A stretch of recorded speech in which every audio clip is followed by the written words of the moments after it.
કઈથી દેખાય છે પછી મને બતાવો.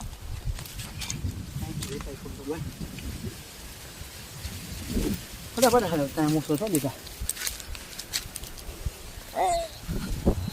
દેખાય છે ને? હા અહીંથી દેખાય છે થોડુંક થોડુંક. સારું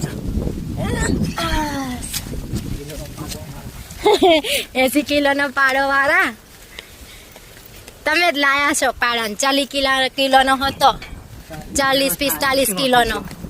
તમે 80 નો કરી દીધો. જો હવે જો આમ જો એ છોકરી નહીં પહોંચાતી ચાલુ છે. આમ નામ નસર કરીને ખાલી જોડું હતું હા હવે દેખાયું. જો સેમસ હા કંપનીનું છે ઉતરી જાય 80 કિલોનો પાડો ચડતા આવડે છે, ઉતરતા નથી આવડતું. હાલે